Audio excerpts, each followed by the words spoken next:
plotting, you know, being BFFs. The White House had a dude that looked like Cesare in a dress with a full-on beard and a mustache. Dancing and shit, dancing right? with Kamala Harris. Yep. And sharing wardrobe tips and shit like that, you know? With a joke. With the rainbow flag up in there. You know, that's what's going on in America. Right. While these other nations, they're waking up their mighty men. You know, the Lord is putting the spirit on them to awake the mighty men.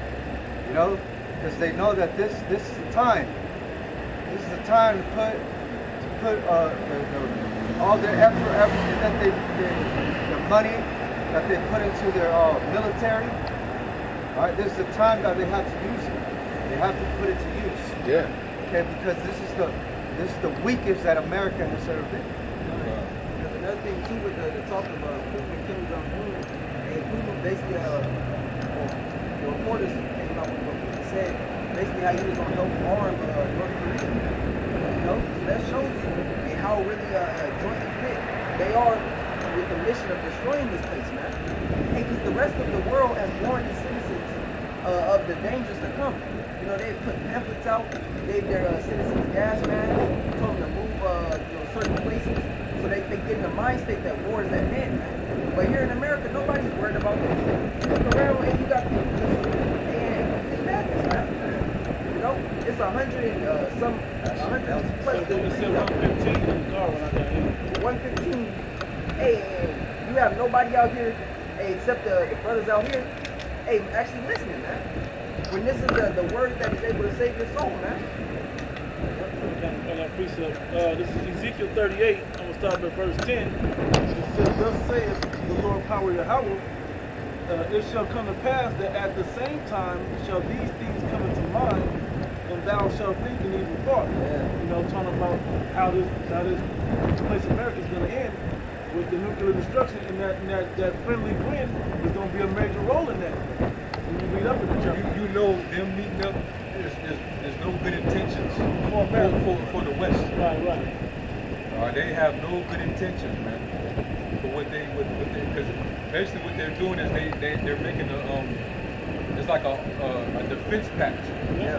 All right, where they're more than likely gonna trade weapons to be able to defend themselves against Western aggression. An enemy of my enemy is my friend. Right.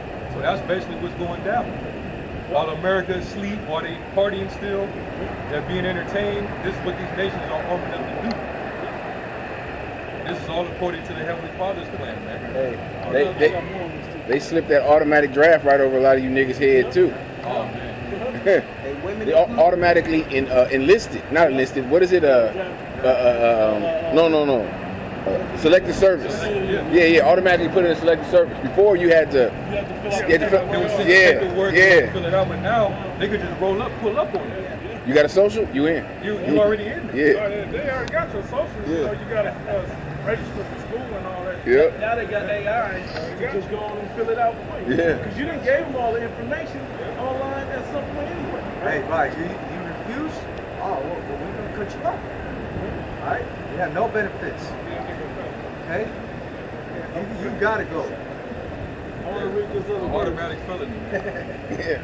That's harsh. Yeah. That's tyrannical right there. Yeah. They're gonna say you're unpatriotic. Yeah, you're an enemy of the state. Good. The second Esdras 2 and 16. I'll start at 17 with the points at 21. Woe is me, woe is me. Who will deliver me in those days? The beginning of sorrows, the great mourning, the beginning of famine, the great death, the beginning of wars, Is it and the 16th power. chapter? Second chapter. What chapter is this? Second Esdras 16, 18. Okay. The beginning of sorrows, the great mourning, the beginning of famine, the great death, the beginning of wars, and the powers shall stand in fear. The beginning of evils, what shall I do when these evils shall come? Behold, famine, plague, tribulation, anguish are sent as scourges for amendment. But for all these things they shall not turn from their wickedness, nor be always mindful of their scourges. Behold, victuals shall be so cheap, upon the earth that they shall think themselves to be in good case. And that's the bread and circuses. That's all the distractions. That's everything that's going from the inside of the mind state of the citizens that live over here. While the looming world energy and mind state is on war. The world is ready for war. The world, if they're not already in it, they're prepared for it. Right. Now, but now that it's beginning, the culprit that they have to attack. They're ready for that paradigm shift for world dominancy to be cut from Western domination and over to Eastern control. They're going into the fight to Yeah. They all want positions too. Yeah.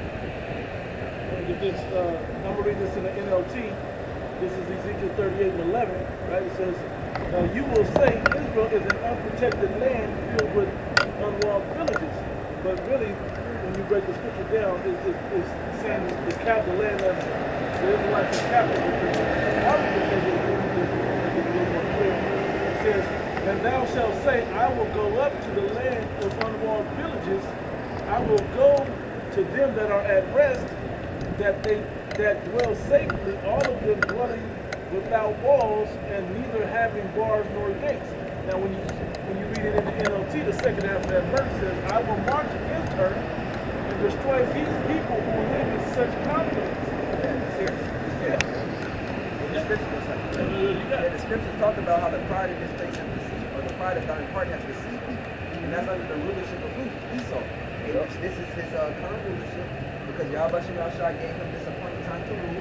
But this is the land of unwalled villages, man. You know, a place that's so bold in their confidence that they believe that since they have these two oceans that separate them from everyone else, that their defenses don't need to be as strong. Yeah. Hey, but the scriptures say I made thy weak against the heathen. Also, man, that you got to be a total dumbass to think you're untouchable. We just seen the Russian submarines off the coast of Florida, right in your backyard. Okay, and don't think for 1 second that that's bluffing right there. That's a serious threat. A nuclear sub. Yeah, nuke sub. You know? Yeah. That's a warning. We're here. We can reach you, and we're gonna touch you. That's that The warship to Cuba. Yeah, that's the that King David Saul warning where he had his garment. He's like, look, I can touch you, man. Yeah, there's gonna be another Cuban Missile Crisis. Yeah. They just, because this is all stemming from the fact that Biden gave them the okay in Ukraine to use U.S.-made weapons to attack in Russia. Yeah. So their counter to that is, we'll send nuclear capabilities within arm's reach of you. Yep. Right in your yard. Yeah. Less than that, probably. And even mentioned other Latin American countries that he intend on sending nuclear weapons to. Venezuela? Venezuela was one of them. Also, they put in an application for the BRICS too. Yeah. So when we said an enemy of mine enemy, an enemy of mine enemy is my friend, the opposite is true as well. A friend of mine enemy is also an enemy. And that's what we're seeing. And Russia's like, nah, man, if you're going to help my enemy, you also are my enemy, which is a true statement. All right, so all these things are coming around and happening in the earth, and the people that are the most defenseless, you American citizens. Because the military can move around on warships and planes and different shit, but who's going to protect the homeland for you guys? Who's protecting that? This place is wide open. Because everybody's sitting on America's greatest military on the earth, man. You can't be touched. We're the best. Okay, let's wait and let the story continue to play out and see how it plays. They already got a foreign army here. Speaking about the BRICS, Russia, is strategically close to America because we have over 50-some countries want to join the BRICS. Well, they're gonna have to sell their treasures. Anything got to do with American dollar.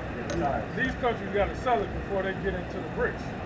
So once they come together and do all that shit at one time, man, this place is done.